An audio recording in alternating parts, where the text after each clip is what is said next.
इस हफ्ते बहुत कुछ घटा है राजनीति की दुनिया में। आप कुछ भी मिस ना करें। हाजिर है इस हफ्ते का पॉलिटिकल रिकैप। एक बार आपको फिर से बता दूं, ये इस हफ्ते की खास पॉलिटिकल खबरें हैं। मैं मानसी हूं आपके साथ ऑन एबीपी लाइव पॉडकास्ट। सबसे पहले बात कर लेते हैं संविधान हत्या दिवस की। केंद्र सरकार ने 25 जून को संविधान हत्या दिवस घोषित कर दिया। गृह मंत्री अमित शाह ने शुक्रवार 12 जुलाई को सोशल मीडिया पर पोस्ट कर इसकी इंफॉर्मेशन शेयर की। सरकार ने इसका नोटिफिकेशन भी जारी किया है। शाह ने लिखा, 25 जून 1975 को उस वक्त की रही प्रधानमंत्री इंदिरा गांधी ने अपनी तानाशाही मानसिकता को दर्शाते हुए देश में आपातकाल लगाकर इंडियन डेमोक्रेसी की आत्मा का गला घोंट दिया था। लाखों लोगों को अकारण जेल में डाल दिया गया, मीडिया की आवाज को दबाया गया और इसीलिए 25 जून को केंद्र सरकार अब से संविधान हत्या दिवस मनाएगी। बढ़ते हैं अगली पॉलिटिकल अपडेट की ओर। इस पॉलिटिकल रिकैप में हम बात करेंगे स्मृति ईरानी की भी। पूर्व केंद्रीय मंत्री बीजेपी नेता स्मृति ईरानी पर भद्दे और अभद्र कमेंट करने वालों को रायबरेली से सांसद राहुल गांधी ने वार्निंग देते हुए कहा कि ऐसा बिल्कुल भी ना करें। उन्होंने कहा कि जिंदगी में हार जीत तो लगी रहती है, लेकिन किसी को अपमानित करना कमजोरी की निशानी है, ताकत की नहीं। इसके साथ ही उन्होंने कांग्रेस नेताओं को वार्निंग देते हुए यह भी कहा कि कोई भी नेता स्मृति ईरानी के बारे में भला बुरा ना कहे। कांग्रेस नेता ने सोशल मीडिया प्लेटफॉर्म एक्स पर लिखा, जीवन में हार जीत होती ही रहती है। मैं सभी से आग्रह करता हूं कि वे श्रीमती स्मृति ईरानी या किसी अन्य नेता के प्रति अपमानजनक भाषा का यूज ना करें और बुरा व्यवहार करने से भी बचें। लोगों को अपमानित करना और उनका अपमान करना कमजोरी की निशानी है, ना कि मजबूती की। शराब नीति घोटाले में दिल्ली के मुख्यमंत्री अरविंद केजरीवाल की भी बात कर लेते हैं इस पॉलिटिकल रिकैप में, हमारी अगली पॉलिटिकल अपडेट में। हुआ यह है कि दिल्ली के मुख्यमंत्री अरविंद केजरीवाल को सुप्रीम कोर्ट ने शुक्रवार को अंतरिम जमानत दे दी, लेकिन वो जेल में ही रहेंगे। क्यों, ये भी आपको बता दें। जस्टिस संजीव खन्ना ने जमानत देते हुए कहा, केजरीवाल 90 दिन से जेल में हैं। उन्होंने कहा कि इसलिए उन्हें रिहा किए जाने का निर्देश दिया जाता है। उन्होंने कहा, हम जानते हैं कि वो चुने हुए नेता हैं और ये अब उन्हें तय करना है कि वो मुख्यमंत्री बने रहना चाहते हैं या नहीं। जस्टिस खन्ना ने आगे कहा कि हम ये मामला बड़ी बेंच को ट्रांसफर कर रहे हैं। बड़ी बेंच अगर चाहे तो केजरीवाल की अंतिम जमानत में चेंजेस कर सकती है। आपको याद दिला दूं, केजरीवाल को ईडी ने 21 मार्च को गिरफ्तार किया था। उसके बाद राउज एवेन्यू कोर्ट ने उन्हें कस्टडी में भेज दिया था। गिरफ्तारी और कस्टडी को केजरीवाल ने सुप्रीम कोर्ट में चैलेंज किया, जिस पर सुनवाई हुई। केजरीवाल को ईडी के मनी लॉन्ड्रिंग केस में जमानत मिली। उनके खिलाफ दूसरा मामला सीबीआई का है, जिसमें उनकी न्यायिक हिरासत 25 जुलाई तक बढ़ गई है और इसीलिए वो जेल से अभी बाहर नहीं आ सकते।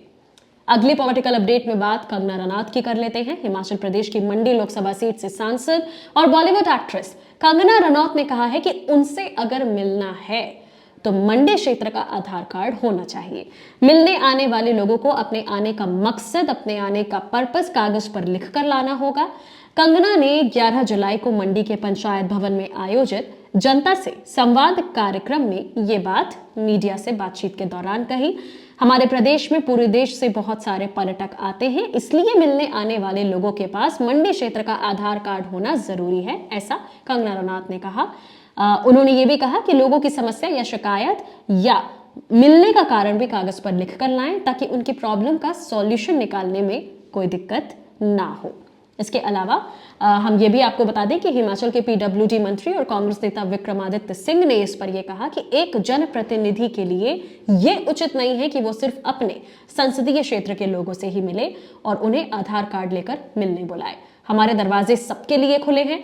अगर कोई जनप्रतिनिधि से मिलने आता है तो उसके पास एक जायज कारण जरूरी होता है। अगली पॉलिटिकल अपडेट में बात एक बार फिर से स्मृति ईरानी की, खासकर की उनके सरकारी बंगले की। स्मृति ईरानी समेत 4 पूर्व केंद्रीय मंत्रियों ने लुटियंस दिल्ली में अपने सरकारी बंगले खाली कर दिए हैं। मीडिया रिपोर्ट्स के मुताबिक नई सरकार के गठन के बाद आवासों में फेरबदल किया गया है, जिसकी वजह से नए नियुक्त मंत्रियों को सरकारी आवासों का पुनः आवंटन होना है। नए मंत्रियों को बंगलों के आवंटन पर चर्चा के लिए एक बैठक बुलाई गई थी। इसी कड़ी में पूर्व महिला एवं बाल विकास मंत्री स्मृति ईरानी ने 28 तुगलक क्रिसेंट वाला सरकारी बंगला खाली कर दिया है। केंद्रीय आवास एवं शहरी मामलों के मंत्री मनोहर लाल को 3 कृष्ण मेनन मार्ग बंगला दिए जाने की पॉसिबिलिटी है, जो पहले पूर्व केंद्रीय मंत्री कृषि मंत्री नरेंद्र सिंह तोमर के पास था। इधर नई सरकार बनने के 1 महीने बाद संपदा निदेशालय पूर्व मंत्रियों को नोटिस जारी करने वाला है, जिनके बंगले खाली होना बाकी है। अगली पॉलिटिकल अपडेट में बात अग्निवीर योजना की कर लेते हैं, क्योंकि जब से अग्निपथ स्कीम की घोषणा हुई, ऐलान होते ही ये स्कीम सवालों के घेरे में आ गई। सरकार को काफी घेरा गया। सेना भर्ती की तैयारी कर रहे युवाओं ने इसका विरोध शुरू किया था और काफी लोग इस स्कीम को लेकर कंफ्यूजन में थे। इस स्कीम में एक बड़ा बदलाव किया गया है, उसी के बारे में आपको इस पॉलिटिकल रिकैप में बता दें। अग्निवीर पर केंद्र सरकार के फैसले के 2 साल बाद CISF और BSF ने गुरुवार इस हफ्ते पूर्व अग्निवीरों को 10% आरक्षण देने का ऐलान किया। इसके लिए तैयारियां शुरू कर दी गई हैं। जल्द ही नियम लागू किए जाएंगे। BSF DG Nitin Agarwal, CISF DG Neena Singh ने ये इंफॉर्मेशन शेयर की। दरअसल 18 जून 2022 को गृह मंत्रालय ने इस संबंध में नोटिफिकेशन जारी किया था, जिसमें यह कहा था कि CAPF और असम राइफल्स में पूर्व अग्निवीरों को 10% रिजर्वेशन दिया जाएगा। CAPF के अंतर्गत BSF, CRPF, ITBP, SSB और CISF आर्म्ड आती हैं। अगली पॉलिटिकल अपडेट में बात प्रधानमंत्री नरेंद्र मोदी और उनके रूस दौरे की कर लेते हैं। रूस ने प्रधानमंत्री नरेंद्र मोदी को देश का सर्वोच्च सम्मान Order of Saint Andrew the Apostle से नवाजा है। राष्ट्रपति व्लादिमीर पुतिन ने खुद उन्हें सम्मानित किया। इस पुरस्कार की घोषणा वैसे तो 2019 में की गई थी। रूस के 2 दिवसीय दौरे के दूसरे दिन पीएम मोदी पुतिन के साथ शिखर वार्ता में भी शामिल हुए। रूस यूक्रेन युद्ध को लेकर उन्होंने कहा कि जंग के मैदान से शांति का रास्ता नहीं निकलता। बम, बंदूक, गोलियों के बीच शांति संभव नहीं। समाधान के लिए वार्ता जरूरी है। इसके जवाब में पुतिन ने कहा कि पीएम मोदी यूक्रेन संकट का जो हल निकालने की कोशिश कर रहे हैं, हम उसके लिए आपके आभारी हैं। मोदी के रूस जाने से ज़ेलेंस्की भड़क गए। यूक्रेन के राष्ट्रपति ज़ेलेंस्की ने मोदी पुतिन की मुलाकात पर नाराजगी जताई। उन्होंने सोशल मीडिया एक्स पर लिखा, दुनिया के सबसे बड़े लोकतांत्रिक देश के नेता का दुनिया के सबसे खूनी नेता को गले लगाना निराशाजनक है।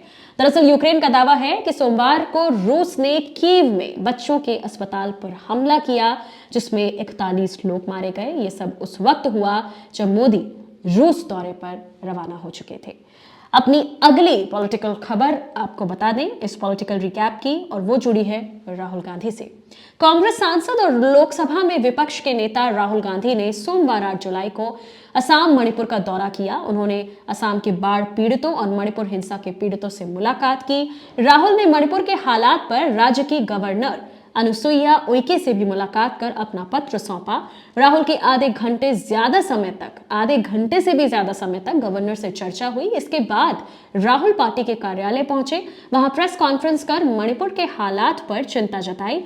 राहुल गांधी ने कहा कि मणिपुर में ये उनका तीसरा दौरा है और उन्हें लगता है कि यहाँ के हालात में सुधार हुआ होगा, लेकिन ऐसा कुछ नहीं है।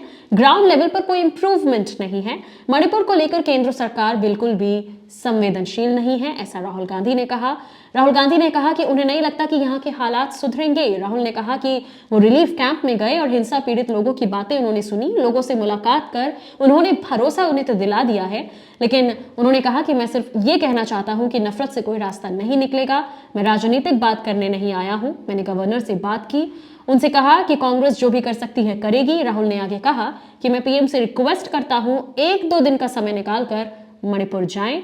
यहाँ जो हो रहा है उसे समझने की कोशिश करना चाहिए। पूरा देश और मणिपुर के लोग भी यही चाहते हैं कि पीएम मोदी यहाँ आए और लोगों की परेशानी को समझें। फिलहाल इस हफ्ते के पॉलिटिकल रिकैप में इतना ही। अगले हफ्ते फिर हाजिर हो जाएंगे with the latest political updates of the new week only on ABP live podcast. Video informative लगी हो इसे लाइक करें, शेयर करें। एबीपी लाइव पॉडकास्ट को सब्सक्राइब करना ना भूलें।